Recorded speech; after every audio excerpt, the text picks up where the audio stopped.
Good morning, children. So, in today's class, let us start another new chapter, the age of Guptas. Okay, you can call this as another golden period of Indian history. So, because of various reasons, so let us proceed into the chapter, the age of Guptas. So, the period of about 2 centuries. Okay, so almost for a period of 2 centuries, this Gupta period flourished in India. So from early 4th century, this Gupta period has begun and it has served the Indians for almost a period of 2 centuries. So the rulers of Gupta period, they have ruled this country for almost a period of 2 centuries. So from which period? From early 4th century AD, and this period of 2 centuries from the beginning of early 4th century from the beginning of 4th century is known as the imperial age of Guptas. So what do you mean by imperial age of Guptas? During this period, Guptas have expanded their kingdom or empire, in a very vast and big manner. So this was the period of their foundation and expansion of the empire. And during this period, India made progress in the field of education, science, and culture. So, what happened now was the period of Guptas has seen as golden age in Indian history because in the field of education, you take science or you take culture wise, this period has seen a remarkable growth.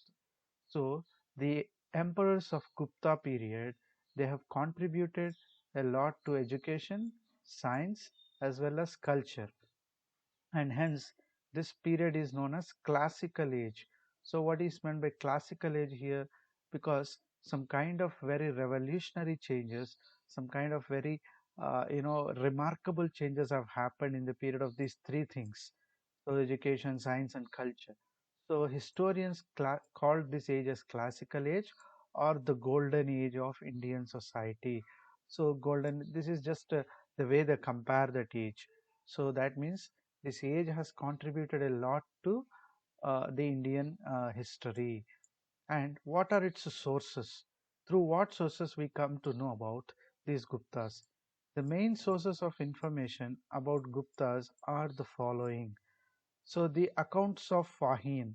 So if you talk about the literary sources, so naturally the literary sources and archaeological sources become as a major sources of information about Gupta period.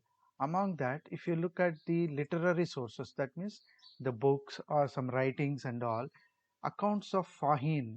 So who was this Fahim? What did he accounted? What did he documented in those days?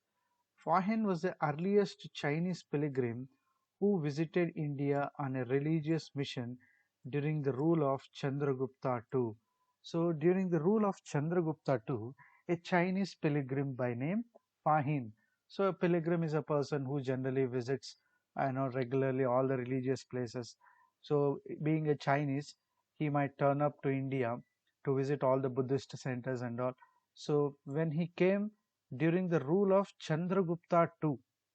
Okay, and what he did during his stay in India, he went on a pilgrimage to Mathura, Kanauj, Kapilavastu, Kushinagar, Vaishali, Pataliputra, Kashi, and Rajagriha. So, if you look at the places he went, he was staying in the court of Chandragupta II as a guest and a pilgrimage, and also he visited all the major Buddhist centers. Okay, and during his stay, what he did, how he was responsible for the documentation of Guptas, that we have to learn now. During his stay or visit, he made careful, unbiased observations. Unbiased means like whatever he saw, he has documented that. He has never tried to, what you call, change what he has seen. He never tried to exaggerate or he never tried to undermine what he has seen. He has written or he has documented whatever he has seen, all his observations about the conditions of that time. So during the period of Chandragupta II, so he made unbiased observations about the conditions of that time. And according to Fahim's accounts, Magadha was a prosperous country with large towns teeming with wealthy population. Teeming means it was populated with a wealthy people. So which town or which city he observed? Magadha as a first observation, and he thought and he observed and he wrote that it was prosperous. That means in terms of health, in terms of wealth and people. So everybody was so happy, and it was a very rich rich city. And there were he observed that Magadha was a prosperous country with that time. That means you can call it like a kingdom, and it was having large towns. So very big towns are present in this Magadha kingdom, and also people in that kingdom were very wealthy. So the population in Magadha kingdom was very thick, and it also this Magadha town was full of wealthy people. Here teeming means full, okay, full of. So he also observed, see, he came during the rule of Chandragupta II. See, don't confuse this with Chandragupta Maurya of Mauryan Empire. Okay, Chandragupta II was a powerful Gupta emperor. Okay, so he came during the time of Chandragupta II, who was a powerful Gupta emperor, and he made all these observations. So, after observing Magadha, then he went to Pataliputra, which was a flourishing city with numerous charitable institutions. So, there were many charitable institutions. That means the institutions which serve in the or which work for the service of people. So, you can call like various institutions like hospitals. Okay, even there were in his observations there were like orphanages, such things. So there were he observed that Pataliputra city was full of charitable institution, and also a hospital was present in that city, endowed by benevolent citizens. Endowed means like it was looked after or run by benevolent citizens. That means people who are very kind and supportive kind of citizens. So Pataliputra was having charitable institutions run by hospitals. It was also having hospitals and other things run by a very kind hearted and supportive citizens. And although the people were wealthy, they led simple lives. These were the observations of Fahim. So that means the rich people also led a very simple life, and they observed the he also observed the Buddhist rules of conduct in the Gupta Empire. So when he visited these cities of Gupta Empire, he has seen places where people leading simple lives, even though people are rich, they were leading a very simple life. How he come to know that they were leading very simple life? But because he has seen many places people observing Buddhist rule of conduct. That means all the Buddhist teachings of Buddha, right? The noble truths you have to follow, and also like he gave some principles, right to faith, right thought, many such things he gave, right? So all such things he has seen among people, and he documented the same information as it is. And Vaishnavism, Shaivism, Buddhism, and Jainism. So he observed there are many religions in Gupta Empire. Vaishnavism, the preachers of Lord Vishnu. Shaivism, people who preach Lord Shiva. And Buddhism and Jainism, you are very well aware who are these people. So he found these are the main religions of Gupta Empire. People, however, had no ill will towards other sects. That means, even though there are some other groups or some other minor religions in those days, they don't had any ill will. That means they never had any kind of negative attitude or hatred towards other sects or religions. So whatever they preached in a very peace and calm manner. They never hated or they never tried to undermine other religious groups or sects in Gupta Empire. Hindu gods and goddesses were depicted on the coins. So during the Gupta period, you might be aware that it was a revival age for Hinduism.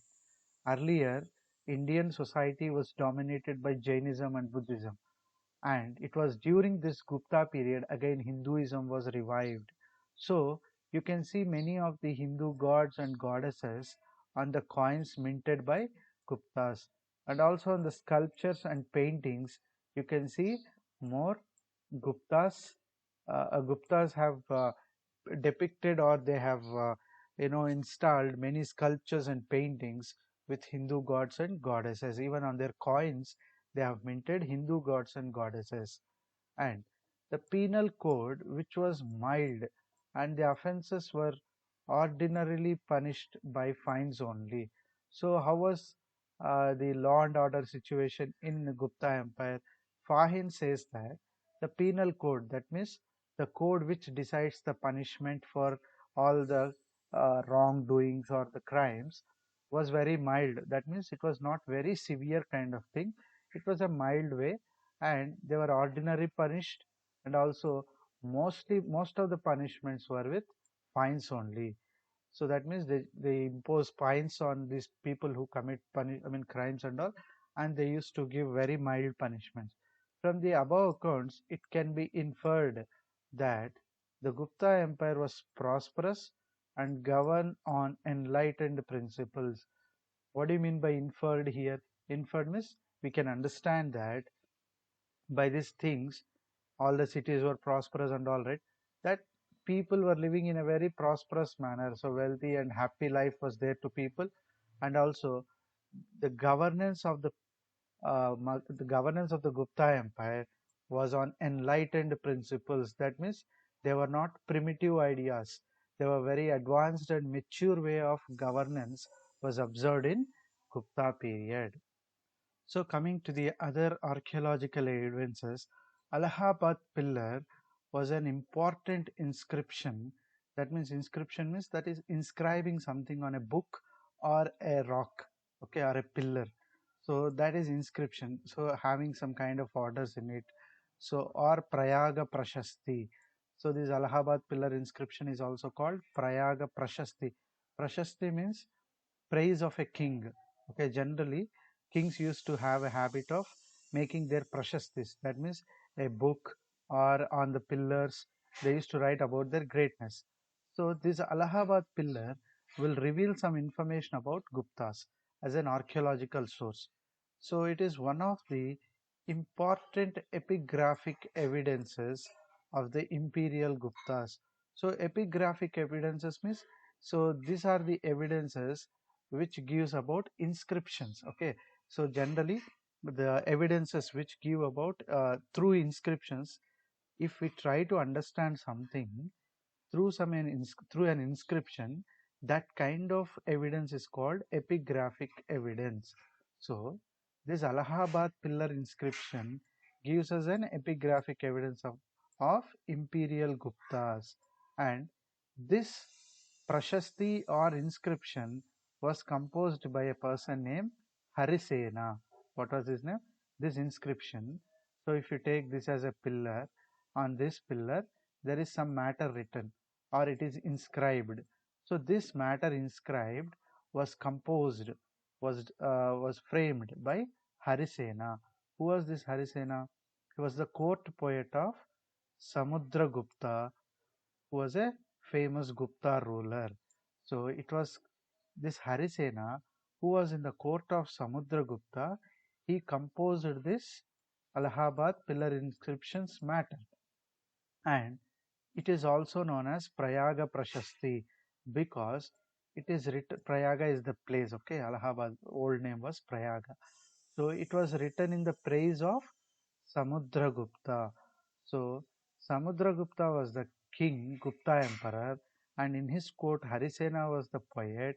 And praising his king Samudragupta, Harisena wrote a composition, and this composition was inscribed on a pillar, and that pillar was famously called Allahabad pillar or Prayaga Prashasti. Arguably the most powerful of the Gupta rulers. So among the Gupta rulers, Samudragupta was the very most powerful ruler, and you can imagine how many great achievements he might have done, and how this man Harisena might have praised on about him. And it describes the rule of the Guptas in ancient India. So the beginning Guptas and who are the kings, all such details, how did they rule, all such information is present on this pillar inscription.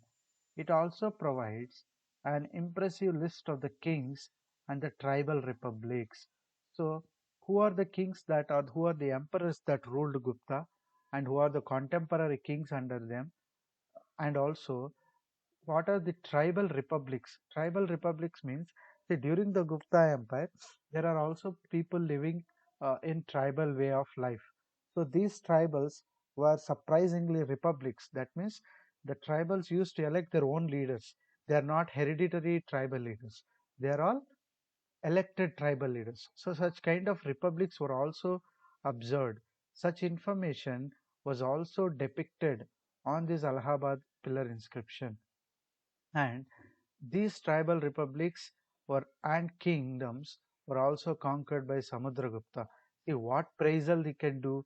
He praised that Samudragupta has conquered a particular kingdom. He conquered a particular tribal republic.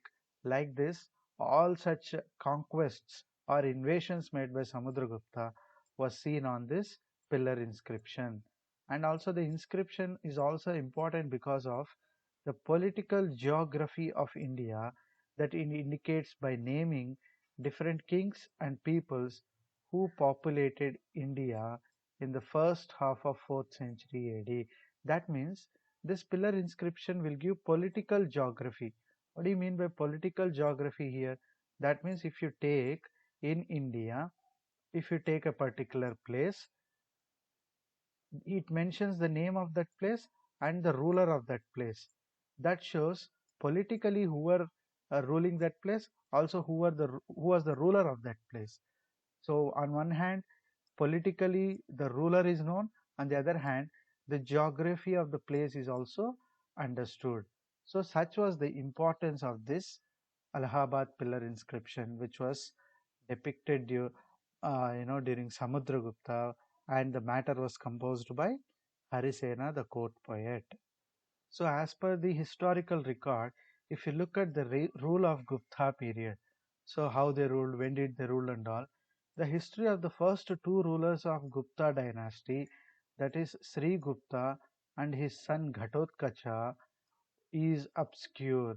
So if you look at the beginning rulers or the founder ruler, it was Sri Gupta, and also his son Ghatotkacha. They were the first two rulers. But there is no information about this. There is information that they are the founders or that they're rulers. But their ruling and how they ruled, what was their administrative style, and all such details is obscure. Obscure means it is not known yet. There was no evidences available about their way of ruling and other such details. So it is believed that Gupta era originated with the rule of Chandragupta I.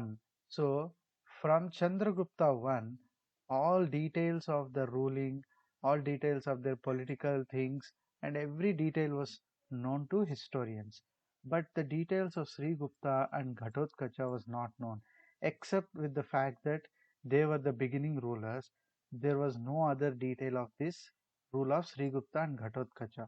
So the details of Gupta ruling is known from the ruler Chandragupta I.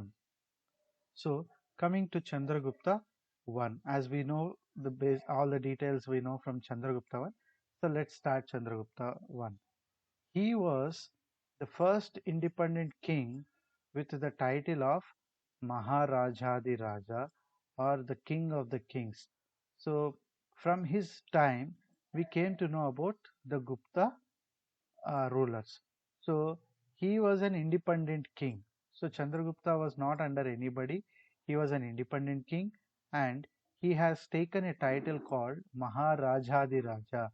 So that means he was considering himself as the greatest of all the kings, or the king of all the kings, after declaring his independence in Magadha. So that means he was once part of Magadha Empire, and he was working in Magadha Empire, and later he declared his independence. So maybe after the decline of Mauryans and now weak rulers' arrival in Magadha, this man Chandragupta I might have declared independence, and he extended his empire through matrimonial alliance. So initially Chandragupta I followed a policy of matrimonial alliance. see, he was an independent king ruling a particular kingdom, and he was part of Magadha Empire, and he was ruling from Magadha later on. Now, what happened? He wanted to extend his empire from Magadha. So, first policy he adopted was matrimonial alliance. That means getting married with another kingdom's princess. So, he married those days Lichavi's princess. Lichavi was a very powerful kingdom in those days, and he married the daughter of Lichavi king by name Kumara Devi. So he married Kumara Devi and added Lichavi to his kingdom. So even though Lichavi was this Lichavi was very powerful military wise and all. So by marrying the daughter of Lichavi's king, he got into matrimonial alliance. He strengthened his empire. So Samudragupta. So after Chandragupta won, then comes the another great ruler, Samudragupta. He was the son of Chandragupta I, and the information about Samudragupta is known, as we have discussed earlier, mainly through Allahabad pillar inscription composed by his court poet Harisena. So I have already described in detail about what Harisena described in composed in an Allahabad pillar inscription. So his invasions, his wars, and many such things were described. And Samudragupta was a great conqueror, able statesman, as well as patron of arts.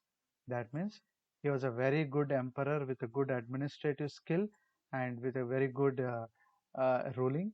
And he was also a patron of arts. That means he used to encourage a lot of arts and artists and many such things. And his empire extended from Brahmaputra in the east.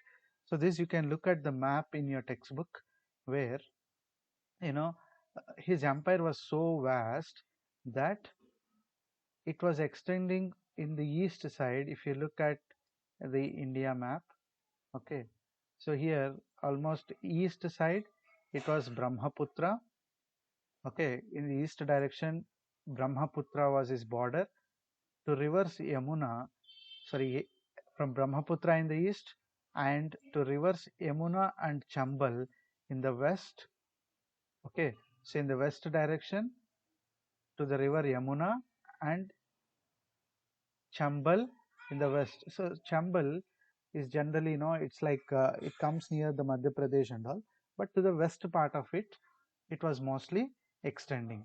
So on one side, it is extending towards Brahmaputra, and to the west side, it is almost Chambal and Yamuna river, and from Himalayas in the north to Narmada in the south. So if you look at the north, okay, south, east, and west extension of Samudragupta. In the north, it was Himalayas.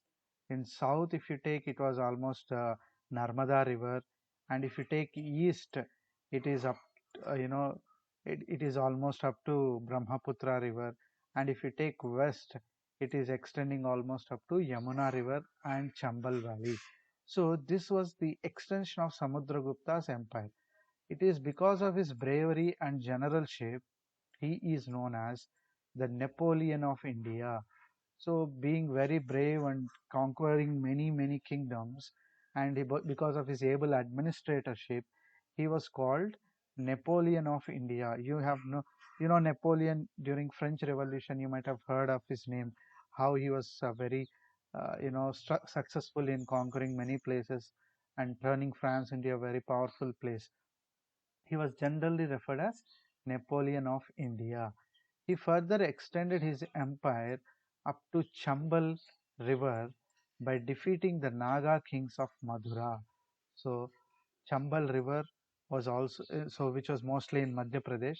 He has extended his empire up to that river, and there the Naga kings were ruling, and also he defeated, see, not only he extended his empire up to Chambal in Madhya Pradesh, but Naga kings of Madhura, so they were also defeated by Samudragupta.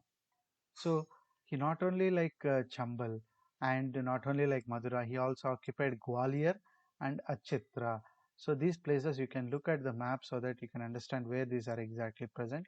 So along with Madura, he occupied Gwalior as well as Achitra. So like Alexander, he was daring. So he went on conquest. He never stopped his conquest. And during his famous Deccan campaign, he covered more than 3,000 miles through dense forests. So after conquering majority of the north and central Indian parts, his conquest proceeded towards the Deccan region. So Deccan region, which is like you can call like beginning of the southern part of India. And though he defeated many powerful rulers in southern part or Deccan part of India, he did not annex southern territories. That means even though he occupied the southern parts of India, okay, he defeated many rulers in southern parts of India, but he never annexed them under his empire. That means he never took or he never tried to rule the southern kingdoms because he knows very well that he stays somewhere in Magadha or in the northern part of India, and it is very difficult to have a direct control on these southern kingdoms. So instead, what he did was he accepted the southern king's authority and allowed them to rule. That means what he said to the southern kings was like they should accept, Samudragupta's ruling or emperorship, and they have to pay regular taxes to him. And in return, Samudragupta would allow them to rule their places. Instead of Samudragupta ruling them, he said, as I defeated you, you can rule your kingdoms, but you should be paying me taxes regularly and obey my emperorship. Based on this condition, he was controlling even the Deccan part of India or the southern part of India. So you can understand how skillful he was in administering the empire. So the Allahabad pillar inscription of Samudragupta describes four kinds of rulers and tells us about Samudragupta's policies towards them. So as per this inscription, there was a mention of four different kinds of rulers, and these people they tells us about Samudragupta's policies. So the inscription reveals about certain information about the policies of Samudragupta. So there are four kinds of rulers as per this Allahabad pillar inscriptions. So, and what was Samudragupta's policies also towards them will be revealed through that inscription. So, among that first category was nine rulers of Aryavarta. So, Brahmavarta, Aryavarta, you might have understood this in your Indus Valley civilization and all, or sorry, the Vedic civilization, where so Brahmavarta it takes place on the banks of Indus River. It was the beginning days of Aryans, and Aryavarta it takes place in the Ganga River Valley where Dharma Shastras and everything were composed. So Aryavarta means the land of later Vedic Aryans. So where during there were nine rulers along that river valley, Ganga River Valley, and all those rulers were uprooted and their kingdoms were made a part of Samudragupta's empire. They were uprooted means they were defeated and their rulers were annexed, I mean their kingdoms were annexed to Samudragupta's empire. So this was a nine ruling and I mean nine rulers were defeated. This is one category of his conquest explained by inscription. And another conquest was 12 rulers of Dakshinapatha.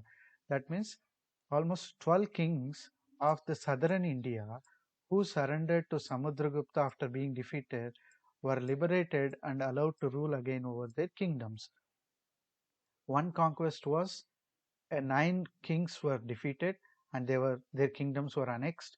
This happened in the Ganga River Valley, especially the northern India. And the next conquest that was famous of Samudragupta was 12 kings of southern India were defeated and annexed to Samudra, but here they were not annexed, I'm sorry.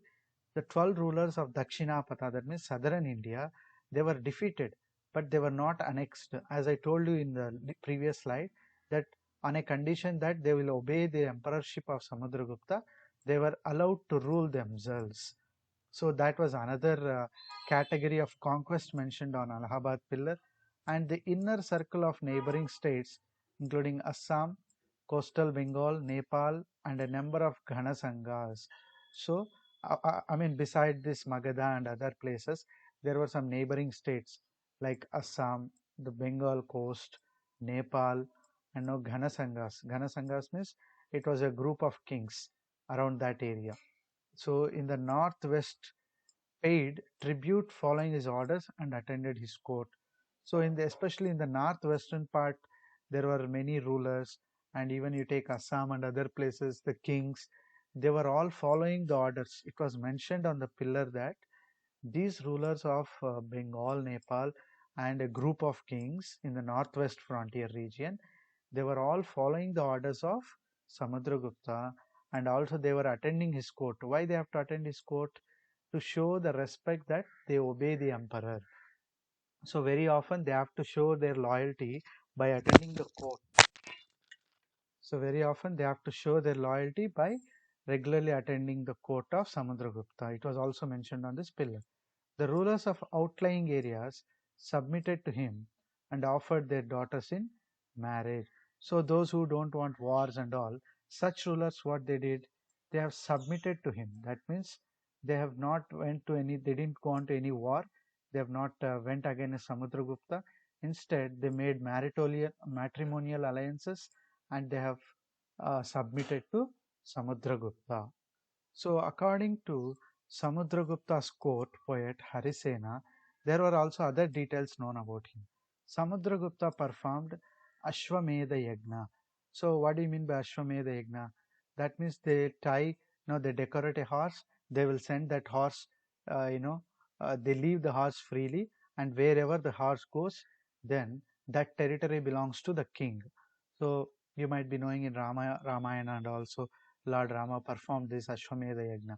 So similarly, Samudragupta also performed Ashwamedha Yagna, or the horse sacrifice.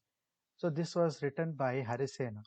And Samudragupta was not only a brave warrior and conqueror, but also a great ruler. That means his administration was very able, and it was very skillful, and he is also a musician and a poet. So these are all about Samudragupta. He said he was a great ruler, a musician, also a poet. And in one of his coins, he is shown playing the veena. So that shows that how much he was patronizing, uh, you know, this music and arts. Samudragupta issued 8 types of coins made of gold. So gold coins were introduced by Guptas for the very first time in India. So their currency was gold coins. He issued how many kinds of gold coins? 8 types of coins. That means, see, there might be different value.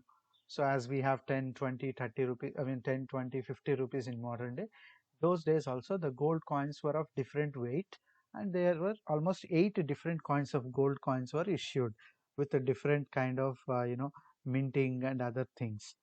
And his court was full of great scholars and literary persons. As himself, as being himself, he himself was a great, patronizer of, and he himself was a great poet and scholar. He used to encourage even great scholars and poets in his court.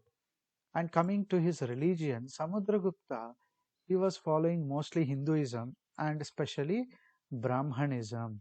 It was during his time again Hindu religion got revived.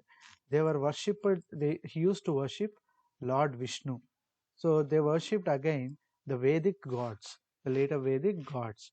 And he also had faith in the Vedic sacrifices. So they started believing in the Vedic sacrifices, especially they followed Brahmanism, and also they were followers of Lord Vishnu. But he was tolerant towards other religions. Even though he was following Vedic things, he was not against any other religion. In Fahin's observations also, he mentioned that the Gupta rulers have shown a very tolerant attitude towards other religions and sects. The same thing he also followed here. You can see in the picture Allahabad pillar inscription here, which describe about the greatness of Samudragupta, who was a great Gupta ruler.